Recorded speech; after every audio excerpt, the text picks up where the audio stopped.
How many do you think were there? I estimates at 110,000. I would say it was at least 3 times that. I mean, what was leaving Waterloo was easily 110,000. It's over 1 million. 3 million. God bless this country.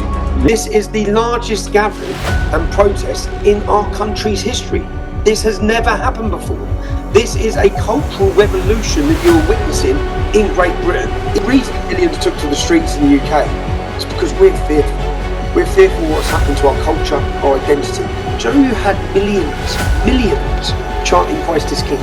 That's unthinkable. Something huge is happening right here. And people are finally now waking up. There has been a mass awakening. Trust me, I see it as I walk through the streets. No matter where I go, people are awake. They know the truth. They know the media lie. They know that those 650 traitors in Parliament do not represent them.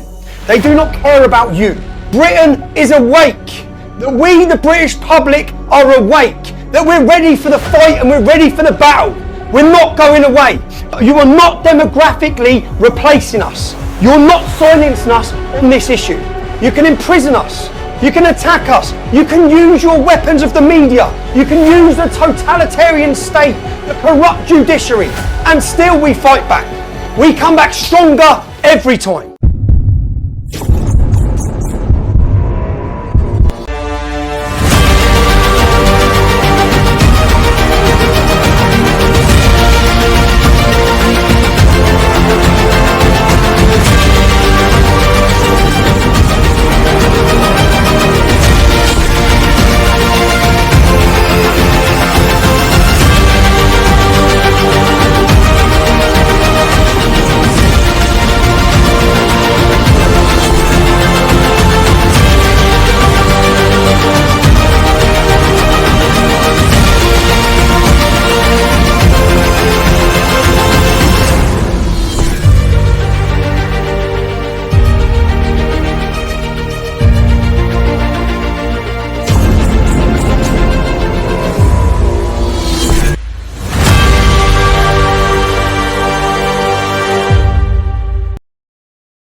Welcome to one more installment of the Ministries International Network ministry reports.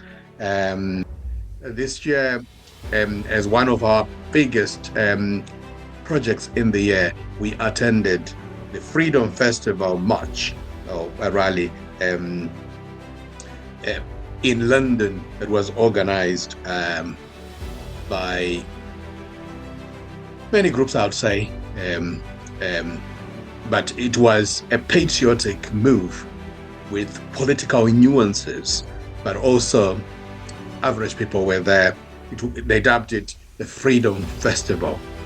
And God impressed upon us to execute this, to plan and execute, to go and distribute literature about the freedom in Christ, which is the only freedom that is worth anything in this life and even in the life to come, freedom in Christ. And we had a lot of Christian literature or Adventist literature, which is very timely. Yes, written over 100 years ago, the books have become the most current and topical things on health, on liberty, great controversy, ministry of healing, and other kindred materials.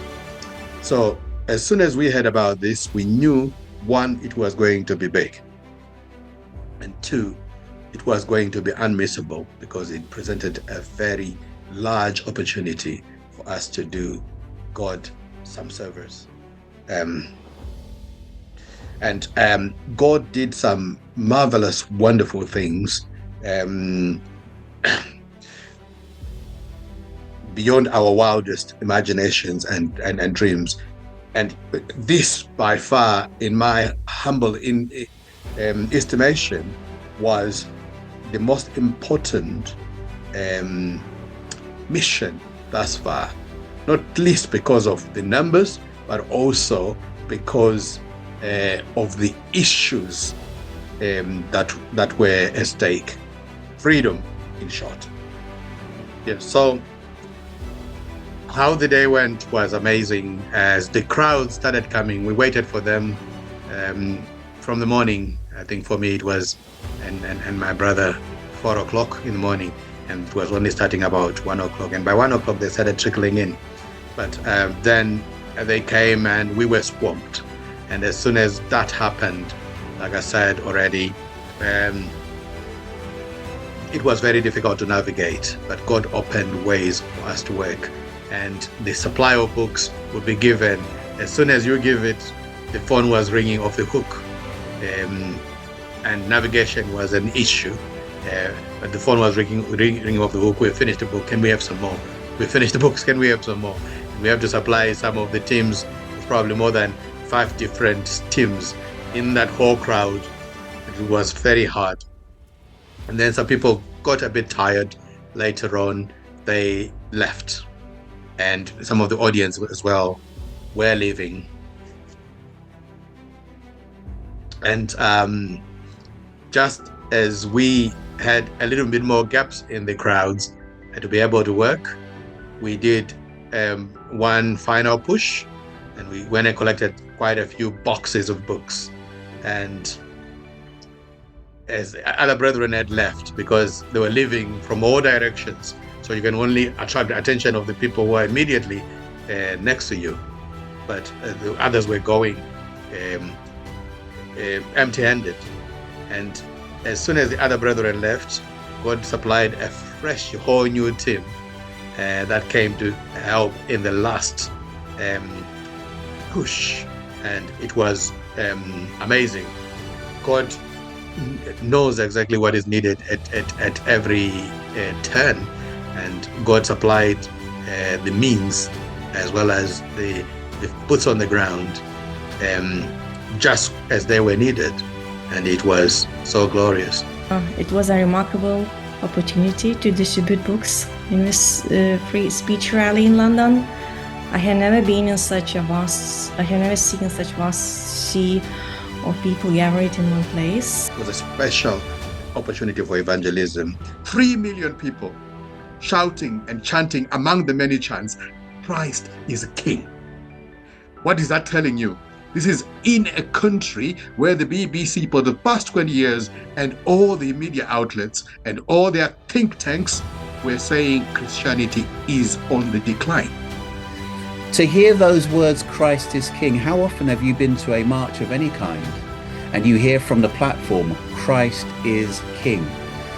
I believe this was by far, so far, the most important mission that we've attended. God is obviously working with Loud Cry Ministries. From the moment that I got there, you were parked up right next to the cenotaph. And it does tickle me how you just get right in the thick of it, in the middle of it. God opens the way before you, and it is just amazing. It's Christ's methods that we have to employ, and Christ preached by the seaside, on the Mount of Olives, on the streets, in the synagogues, at the temple. It was his methods to reach the people, especially where they are. It was a great blessing to be there, and for me it was very emotional as well to see so many people. I come from a small country. So there were people who said, oh, there might be an attack, and these people are far left, far right. We didn't see that when we got there. We saw, like Jesus saw the crowds after working for them, and he saw them like sheep without a shepherd. And Christ proclaimed these words, the harvest is plenteous, but the laborers are few. And that's what we saw. We saw that the harvest is indeed plenteous, but the laborers are few. Before we even arrived Sabbath morning, we did receive, my family, a number of warnings and cautions. And rightly so, brethren were concerned. We knew that there was going to be a main march, and we knew that there were going to be marches that will be protesting against the main march. And obviously the central figure of protest very much involved Tommy Robinson. Now, for those who don't know Tommy Robinson, he's a very outspoken individual. He believes in the rights of the British citizens, and he believes that there are challenges taking place in high places which are taking away gradually civil and religious rights. And for those of you who don't know, he's a gentleman who was raised up in Luton. And because he's also very outspoken against the Quran and Islam, wherever he goes, especially around Luton, if one individual, one person from the Islam faith sees him, they'll pick up the phone and they'll bring other Muslims and they literally attack him physically. So I was aware that things could kick off on Sabbath. But you know, Brother Talent and many of you, we've worked together in the past. We have seen the mighty power of God protect his work. We've learned to expect these kind of things, because every large gathering that we have gone, the devil has used people, especially within us. Sister White says we have more to fear from within than from without, and it's been very clear. But there were people who did not quite see the wisdom in this, and we explained to those who asked openly, and we had to do what we had to do.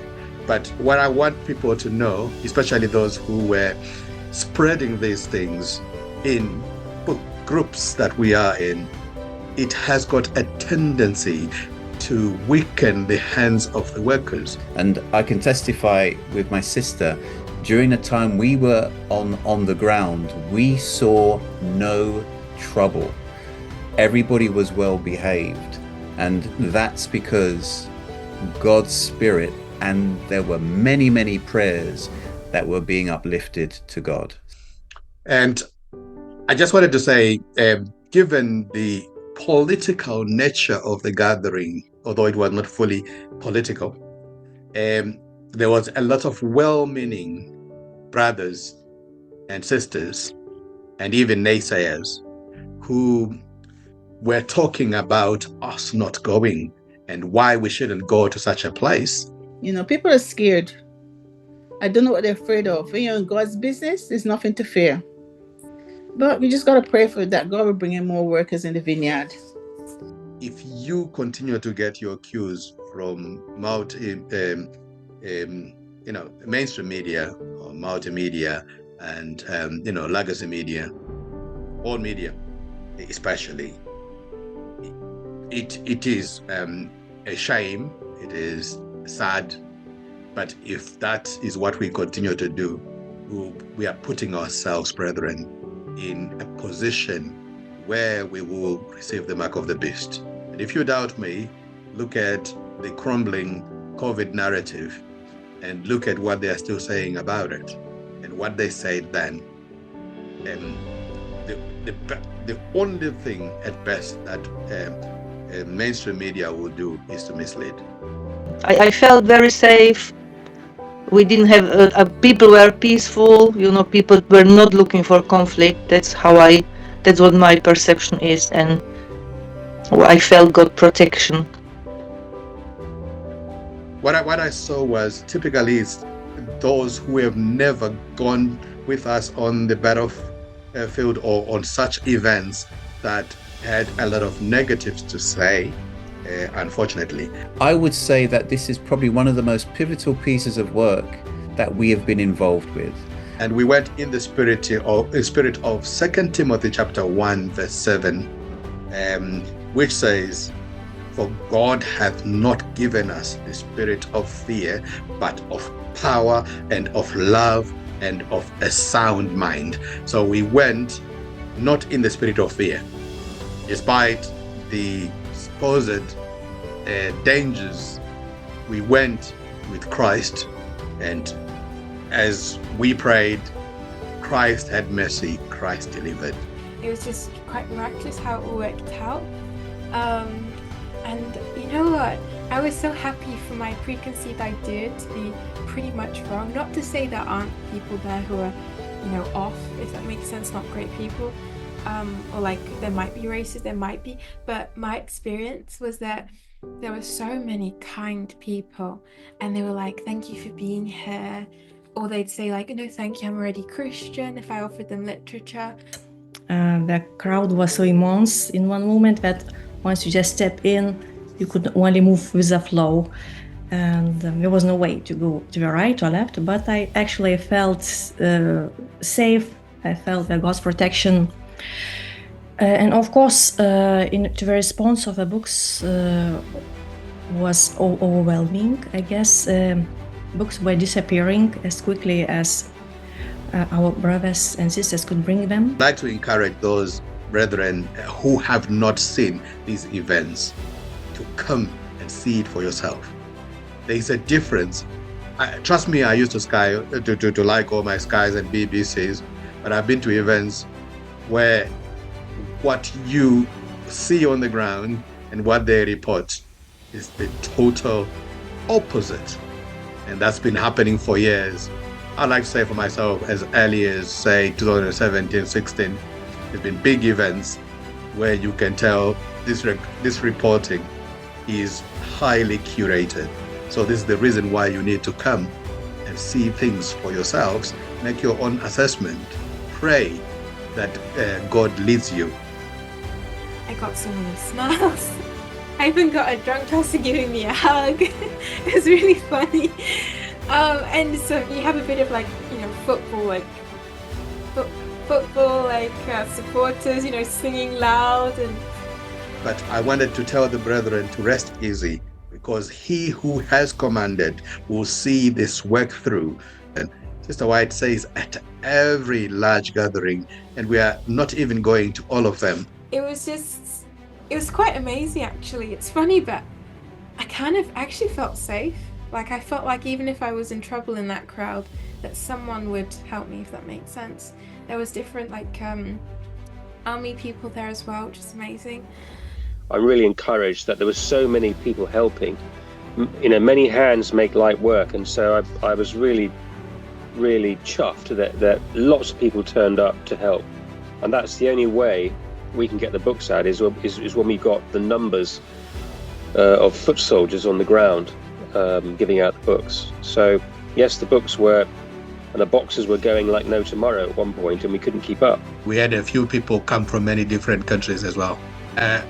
I know we had nearer to the mark of 100 people working, and none of them ever actually met because of how hectic it was. So those who came much later were not able to mix, and some of the people left again. So the people who only met each other were the ones who stayed for the final push.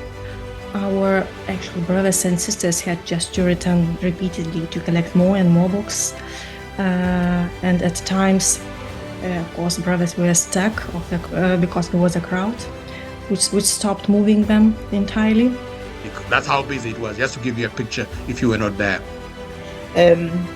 I've always done, previously I have joined the marches before, but on Friday night when my daughter came in from work, she said, "Mom, everyone is saying you shouldn't go. The fascists is going to be there, they're violent, don't go." I just looked at her and said, "Listen, this is all about God, not about people. I am going." And I came in faith. And if you know the reason, that's why I said to you, I'm humble.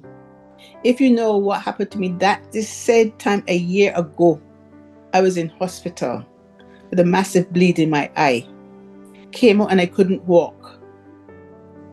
So to be out doing God's work is the best Sabbath I've had in years. I prefer this kind of Sabbath to going into God's house now, because I'm not learning, I'm not doing anything there. So this has been a testimony. And the people were so nice. It was raining and I sat down and had my head covered with my coat. Next thing I know, this young man came and put his coat over my head and said, "Oh, this should keep the rain off of you." And then he brought an umbrella and gave me. because there were a group of boys, as they would say, sitting on the windows, sitting next to us. He was always come talking. He's going to the shop. I'm going to the shop. Would you like me to get you anything? I said, no, thanks. I'm fine. They were very, very friendly people. I didn't see no form of violence as people was expecting. I didn't see it. Even when I came home, they said the police arrested us. I said, where did this happen? This couldn't happen at this march. It happened somewhere else. Overall, it was a wonderful Sabbath. People, they were just hugging the books. I saw one man, I said, you're going to throw that book away? He said, no. He wrapped it. I said, I'm taking this home. I said, well, study it. Don't read it, study it. He said, yes. People were just loving the books, especially the Great Controversy. Just to say, really, when we was giving out the GC, I was watching Alicia. I was watching everybody, really. But I was quite impressed with Alicia. She was just, standing there stoically, giving out the books, just handing them out to people.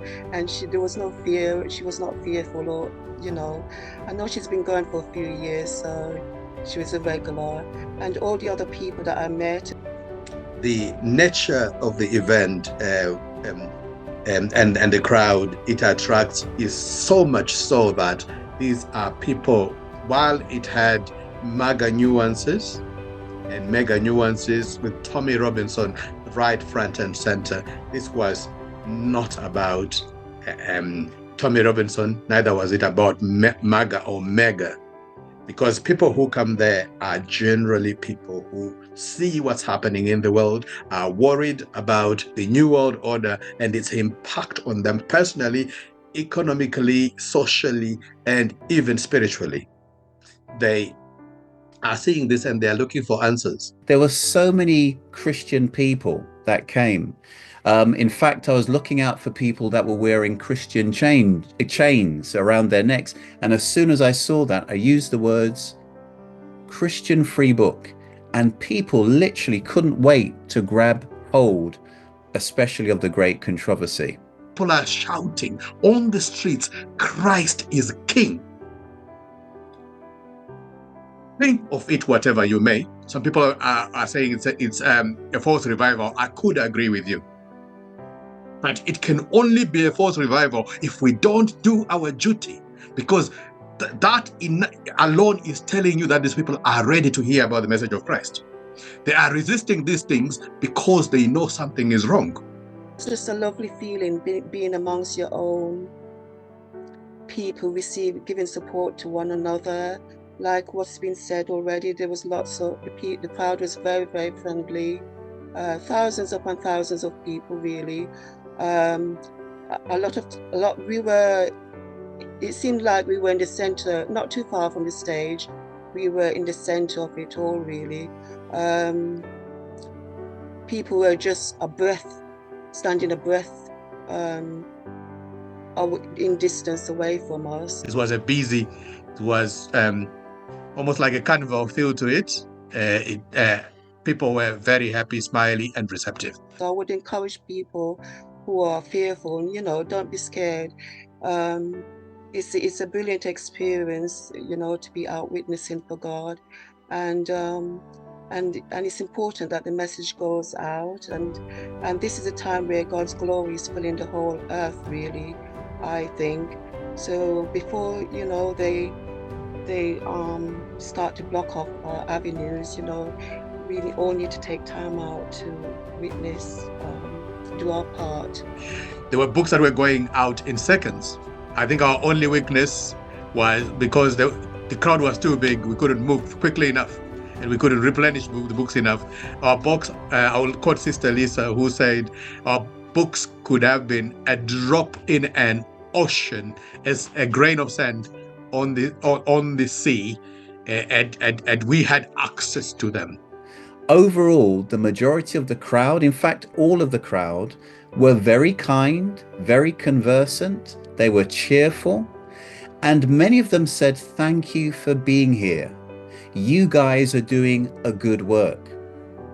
There were even some people that said, we know of you guys. We've got your books. I said, which one? This one? Ministry of Healing, Great Controversy? Yeah, we've got both of them. We're reading through the books. Praise the Lord. People in the world are awake when Tommy Robinson is saying they are awake, he means that. It's true. We have seen it. And it's not just people who are aligned with him. People are awake and they are ready to receive the message. And I want to firstly thank Jesus Christ. If it wasn't for him, if it wasn't for the divine angels that excel in power, you'll know what I mean when we talk about 2 Chronicles chapter 20. If it wasn't for God's angels, that work wouldn't have gone forward. And I want to thank again for giving wisdom to Brother Talent and his family, Brother Ian and his family, and the Spirit of God in touching all of you who did come.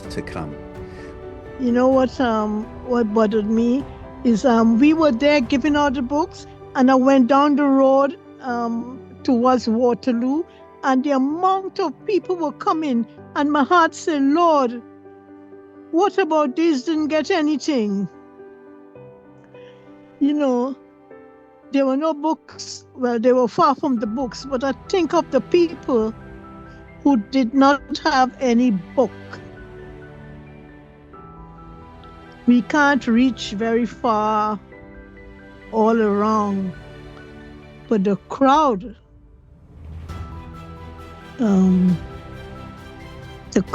what that didn't get any book, that was discouraging.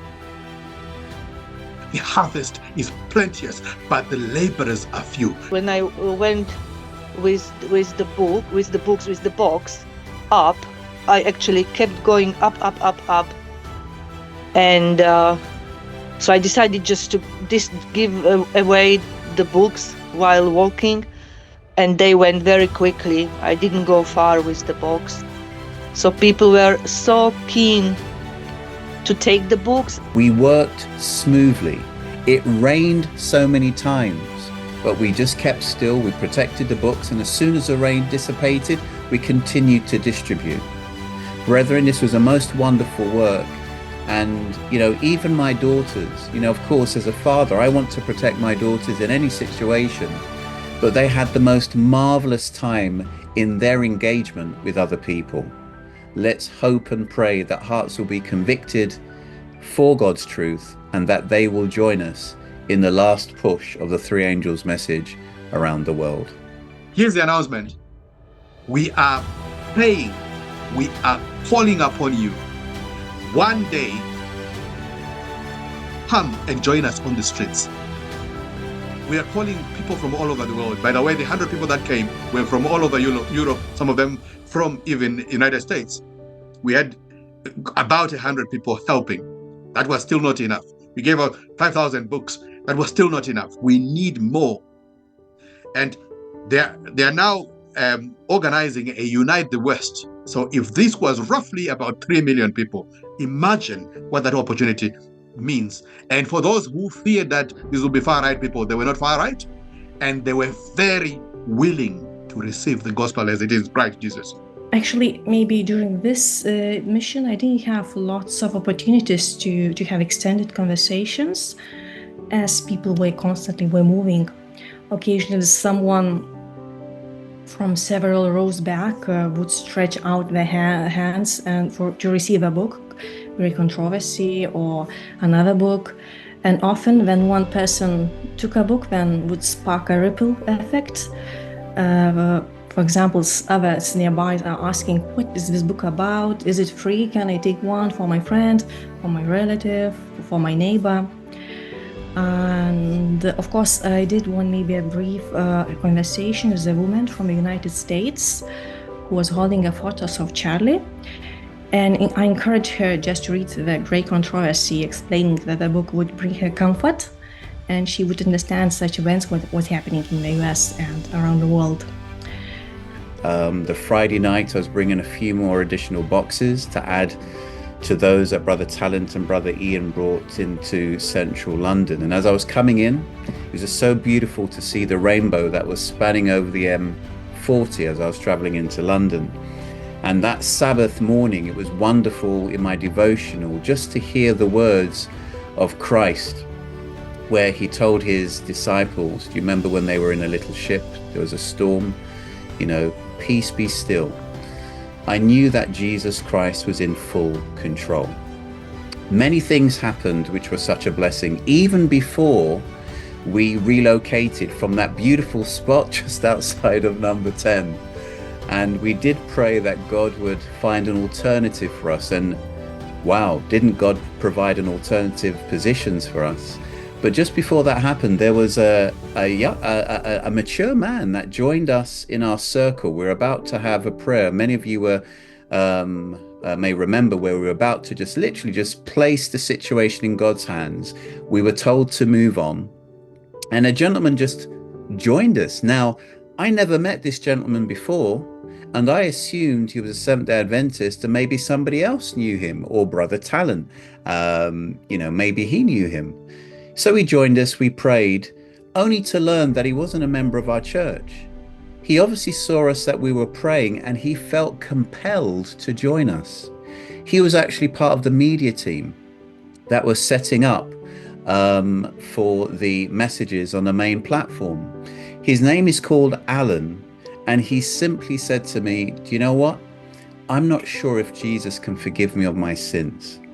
And it was quite emotional, because Alan represents many people out there that think that their sins are so horrid that they're not forgivable. But we know that Jesus has told us, if we confess our sins, he is faithful and just to forgive us of our sins and to cleanse us from all unrighteousness. I'm just thankful and just humble to God, because he brought me, when I look back over a year ago, I couldn't walk. And I'm so thankful to God that I'm out and I'm doing God's work. That's my ambition now, to just finish off God's work. We haven't got long, so whatever I can do to help my master, I will go. I'm not listening to my children. At the end of the day, they're not going to save me in the kingdom. It's my works and my God that's going to take me to the kingdom. So, we all got to come together now and get on with the work, because we haven't got long. We soon be banned from doing it. So wherever you're ready to go, I'm ready. That's why I keep asking you, when is the next one? When is the next one? When is the next one? Because this is better than going to church. I really felt like I was in church. I was in a sermon, but the people was the sermon. I totally enjoyed my Sabbath. It was the highlight of my year, I can say, the best Sabbath I've had in a mighty, mighty long time.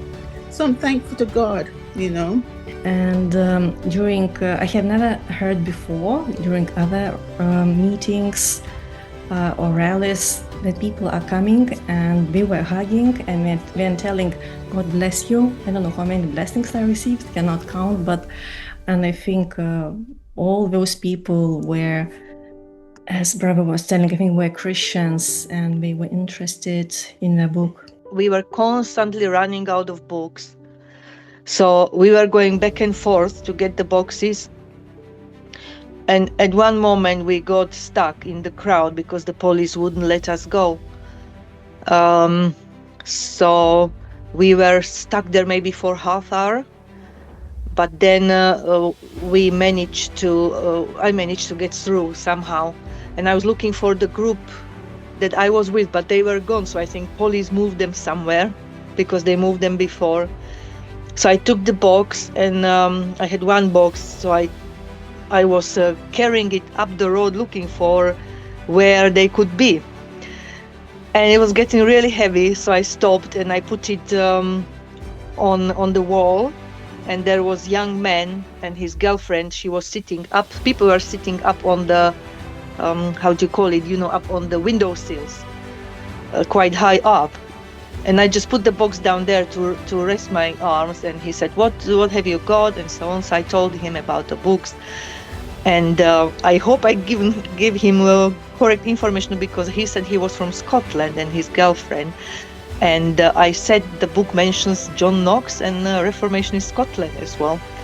So he said he's going to read the book. And then when he took the book, there were more people up on windowsills. And he said, he was stretching his arm. He said, I want one as well. I said, how am I gonna get it so high up? He said, just throw it. So I throwed him the Great Controversy, and he caught it. And then there was another man next to him who wanted the same. And like Margarita said, it was just so busy, people going up and down, and there was not really much time for any longer conversations. But one thing that actually warmed my heart was one short conversation, one man passing by, wrapped in the English flag, and I offered him the book. I said, would you like to have free book? And he said, oh, I've already read it. And so I called at him. I said, what do you think about it? And he said, well, everything what is in the book is happening right now. And I said, praise God for that. So he actually read the book and he recognized what's happening in the world is in correspondence with the book, with the great controversy. Well, one man asked, I prayed with one man because he had a burden on his heart, and we prayed together after he took the book, and he thanked us for being there and things like that. As usual, they're always glad to see people there giving out books. So yes. And I had several little conversations with just so many nice people. Like, goodness, wow.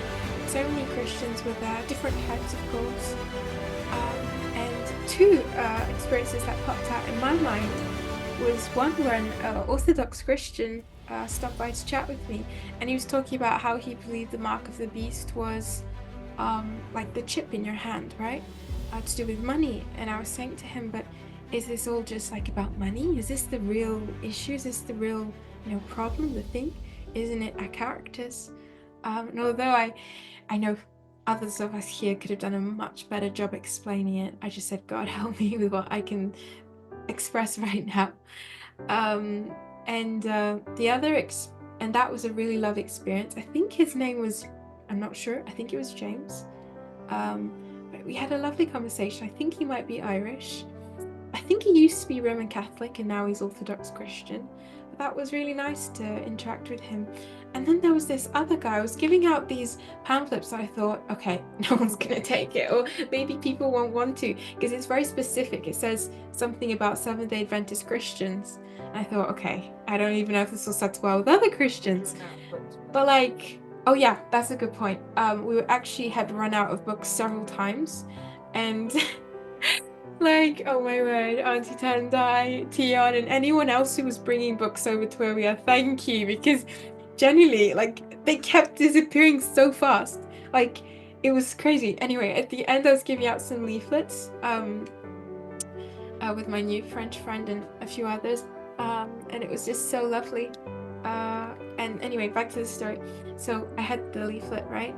And I offered it to a guy, and I think he wasn't going to take it. He was going to walk by. But then he stopped and came back and said, wait, isn't this the church of that guy who didn't carry a gun in the war, or something like that? And I thought, wait, are you talking about Desmond Doss? And he's like, yeah, Desmond Doss. And he's like, it was amazing. I watched the interview on YouTube. This is his church, isn't it? And I said, yes, it is. And like, he took it, and he took the leaflet. I had no books. It was so sad, I had no books.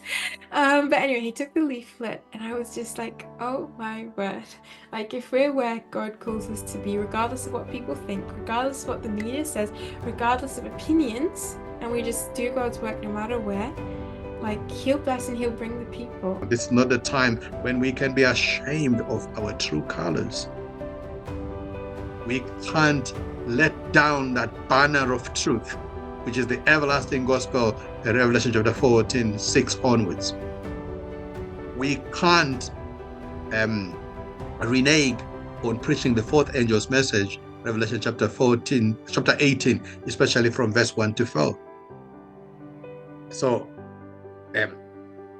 we have got opportunities that are being presented on a silver platter. I had a prayer. One of the few times that I was going to the vans, restocking the books and taking care of the kids and all that, I had this impression in my heart to pray for the books. I kept, because the rain, the weather at times was so discouraging. There were down moments where we felt like, Lord, is this a test of our faith? Are we meant to give up? But I've never known you to bring us this far to give up. I'm thinking about all the books that have to go home, and sometimes we barely had time to package these books. So we had bags, but we're not able to put them in bags on time to protect them from the rain. So I kept praying that, Lord, please, I'm very worried about these books getting wet, and maybe some might be left on the side. But to encourage those who might still think that a lot of these books might be thrown into the bins, or they get thrown out, or they never reach home, or they never get read. While I was walking back to the van making that prayer, I was just pulling the trolley, trying to get there so quickly with a prayer in my heart about this. I saw some people coming from, it was towards the end of the day, and I saw some people coming from the march. From the area where the rally was taking place. And I think I saw a whole line of about 4 to 5 individuals, one after the other consecutively. They were all carrying different covers of the Great Controversy and Ministry of Healing. One of them had a Ministry of Healing. The way that these people were holding on to these books, it was almost like God was speaking to me in that moment to say, Tendai, I'm answering your prayer. Look at the way these people are holding on. They were clutching the books onto their chests, protecting them so dearly from the rain. I was so moved, I was almost in tears, and it was so touching to see. Of course, there will always be people who left. There were some books that were left around, and we had to do a full sweep of the place to make sure that nothing gets lost. We picked up a few, but it was nothing compared to the number of books that went out. But it was comforting to see how people were treasuring these books. Despite the fact that they didn't have bags, they held them so closely to their chest. Some of them were trying to shelter them in their pockets, in their coats. And that was so heartwarming to see. And I just want to encourage people, if we are worried that these books might get lost, please pray for each and every resource that goes out. And we've mentioned this before, God sends an angel, according to Ellen G. White. Every tract that goes out, God sends an angel. What about a book? A precious resource, a book that God has instructed us to distribute like leaves of autumn in the final days. Definitely God sends an angel, and God is going to do great things. It's not going to be an immediate result that we're expecting. Just like we will not plant a seed today and harvest today, but there will come a time when they will come back to these resources. And I think I could feel that this experience was very truly powerful, and I saw how God just was at work. And in this situation, this event, when we were just handing out the books. And when it was tipping it down with rain, we just managed to remain cheerful despite we were well covered as well with umbrellas. So yeah, but everyone maintained a cheerful and strong attitude. So yeah, it was brilliant. I wouldn't have missed it for the world. It was an amazing time. I can't state that enough. It was challenging, I don't want to lie. I think we were very much challenged. There's so much about this mission. We learned so much. We had to sit down and recount all the things that we learned and things that we could have done better, and many of the marvelous things that God did. But as to what Sister, as to the crowds, yes, the crowds were quite huge, quite massive, and it was very hard to navigate. So as soon as the crowds came in, the biggest challenge we had is we couldn't get to the vans easily to get the books. So the books that we had teams stationed around them. And for those of you who are able to picture what Whitehall looks like next to the traffic lights, this is where the entrance of getting into Whitehall, near the traffic lights. The crowds were quite big. So we had about 4 or 5 teams stationed in different places. And I was trying to get boxes from one place to the other. The other time, I think the first time I got stuck, I had our eldest daughter with me. So we went through the crowd. We had a trolley full of books. We were trying to get to Brother Al and the Newcastle team that was on the other side. And unfortunately, this is when they were just getting very hyped up and the speeches were just about starting. And we managed to get almost halfway through. But then the good part of it is people started asking, what are you doing? What is this? What is this book? You're giving out this book. When they realized that it's a book, I had to explain what the book was about. And they decided they want the book. So we opened one of the boxes. I think we went through about 1.5 or 2 boxes while trying to navigate before the speeches started to take off. And some of them, I remember we got quite some donations there. I think we got quite some generous donations, not because we were selling it. We actually told them that these books are free and they do not have to donate or anything, but they felt impressed that you're doing a great work. Thank you for coming. Thank you for representing the Christians here, because this is a much needed message. And they were very helpful as well. They could have gotten annoyed with us because we had a trolley that was taking up a bit of room. But they were being very, very kind. They gave us space to navigate through. But we got stuck. There was a point where we couldn't move. The rain was coming and we had to shelter. We couldn't annoy people with our trolley and keep going. So we came up with a strategy. My daughter said, you know what, give me one box and a phone and I will try to get to the other side, because she's much smaller. So she had an advantage. She's older, but she's smaller. She had an advantage to get through the crowds in such a way that she wouldn't exactly cause too much of a hindrance. So she took one box, got to the other side managed to keep navigating. So I was listening on the phone as she navigated through the crowd until she got to the other side. By the time she got to the other side where Brother Al was, she dropped the box, and unfortunately Sister Lisa had just arrived, and they teamed up and came together. So we kept doing that back and forth to try and get the books to the other side. And then by the time we finished, we managed to navigate our way back to the other side. But we also got stuck again going back there. I think we got stuck for almost, Sister Ausbesa was with you, almost half an hour.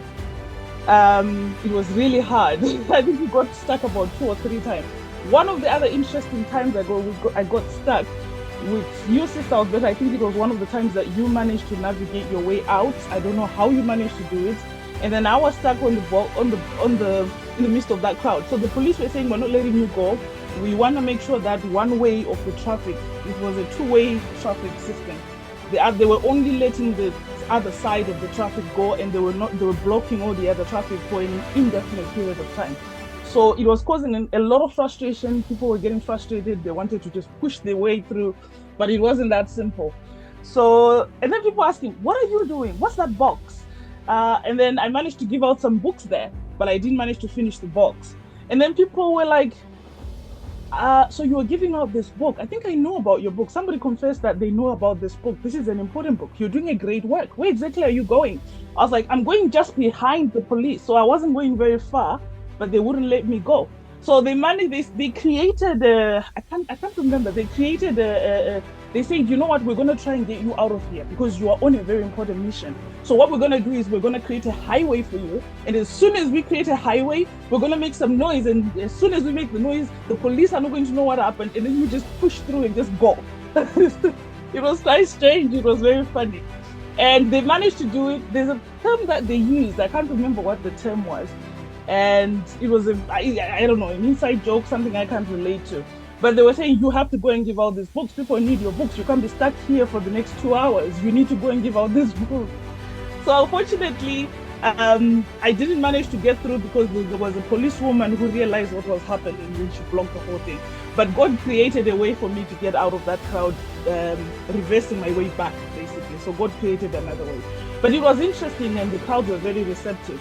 And people were understanding, especially when we were able to relate the great controversy to the issues that they were protesting about.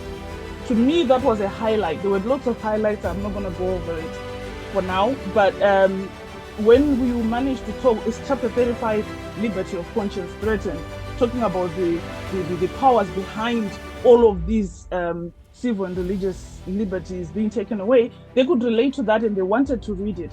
There used to be a time when we were scared to talk about the Bible or to talk about this particular time that we're living in terms of Bible prophecy. And just to mention God was a bit of a scary thing for us, especially when some of us came to this country. But now it's almost as if people, the moment you mention God, people want to know, people want to listen, especially when you tell them, when you show them the books of Daniel and Revelation are being fulfilled, when you talk about the mark of the beast crisis, they want to know. And that when you tell them how all the things happening around us, these are the building blocks of the mark of the beast crisis system that are being laid before our eyes, and they can relate to that, and you point them to the right chapters, they want to read, they want to know. So it was a fantastic experience. We managed to connect with some of the people. They took some books, some didn't. Some gave us money just for support. Said, you guys are working so hard. Some of them took books. You're working so hard. Please go and buy some more books. So very generous, but also very receptive. The fears that people were thinking would be there were not there. The violence that was spoken of, that came out in the news that you heard about, that violence took place very close to the stage. That did not even affect us.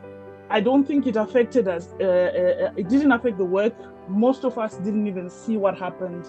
It was barely there. It was very much instigated by, we know the parties involved that instigate these kind of things. But it didn't affect the work. And everything that happened brought us into the right place at the right time to push the work. And as soon as the other teams went, God replaced all the people. When Brother Al left, God replaced almost every single, we had a group of more than 10 people come as soon as Brother Al left. And they helped us to do the final push. And it was amazing. It was better than the first part of the mission, because all the books went in seconds and we honestly could not get to the van quick enough. If only the van was there, I think we would have emptied all 2 of the vans within a short space of time. But we thank God, glory be to him. It was fantastic. Please come join the work. Many souls are coming to the truth, and on this particular event, 13th of September, many souls were touched. 5,000 books in one day. God is expecting to do much more, even much more. I'd like to start by thanking God for having given us the privilege to be able to do this, and choosing us, rather, to be the vessels by which he honors his name. I would like to also thank the boots on the ground, the brethren that were there, and not forgetting all the people who donated the means that we will be enabled to do this, and those who were praying for us, and even those who were giving us some of the warnings. Would like to thank you too. Some of the warnings were not very balanced, some of them were very balanced, but we thank you.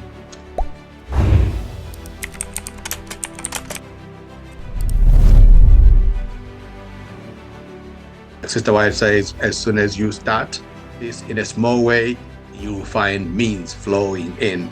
And to our surprise, pleasant surprise, we managed to have over 10,000 pounds to defray some of the costs, and it happened so fast. But in the interim, we had to get some soft loans because time was running out. We got some books on a credit, then God just supplied the need, which goes to show that if you proceed in faith, God supplies the needs. After all, it is his work, and he doesn't want us to carry any more burden than we have to, because the work is his. But like you said to Jehoshaphat, the battle is not yours, the battle is mine. So, and he did exactly that.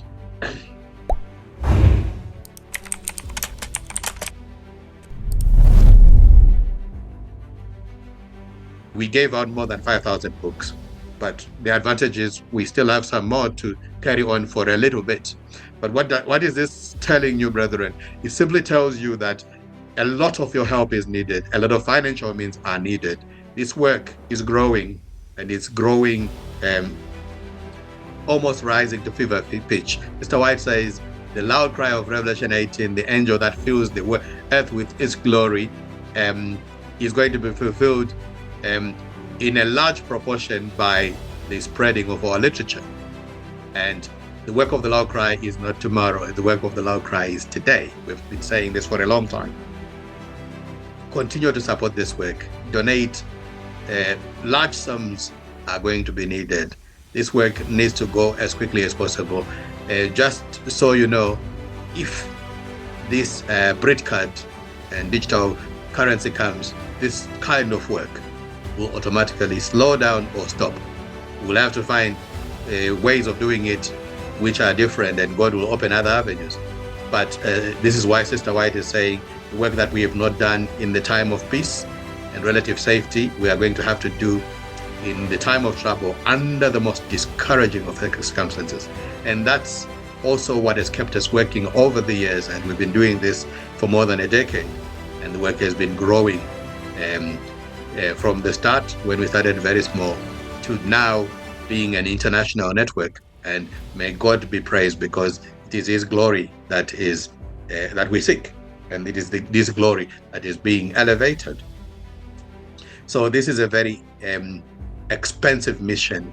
We had to have the means to pay for all these restrictions that they're putting, the ULAs, the SES, and the congestion charges, the overnight stay, and all the other logistics. This is a very expensive work, and we thank you again. Without your help, it will be impossible. But we would like to thank in the first and at the last. We want to make Him first, last, and best, and that's Christ, who has been opening the way for this work to be done. And He's been opening even your hearts to see the veracity of this work. Come join the work. God is doing some amazing things. And if you can't come join us physically, you can do it wherever you are. And if you can't do this particular kind of work, do something different. Preach. Give a set lesson. And also, means are much needed. Donate means, but also Sister White says, our money will not replace duty. So seek what it is that God needs you to do. But those who do not realize the necessity of what is to be done will be passed by, and the heavenly messengers will work with those who are called the common people, fitting them to carry out the truth in many places. Manuscript releases. So who will God use? It is the average Joes, the common people. And I believe this is also something that is being fulfilled. Never used to happen like this. More and more, this is work is being done. I'm in touch with many people who are working right across the world, especially those who are doing the literature work. And I can see God is in the detail. Please come join the work and support the work with your boots on the ground, with prayers, and with means. A lot of means are going to be needed. May God bless you as you help us do His work. I just wanted to say this is time to finish the work. It's time to give the loud cry of the third and the fourth angel's message. It's time to let our colors show, and it is time to raise Christ as banner, Christ our righteousness, Christ in us the hope of all glory. It is time indeed to finish the work. Help us, help God. Thank you, and may God bless you.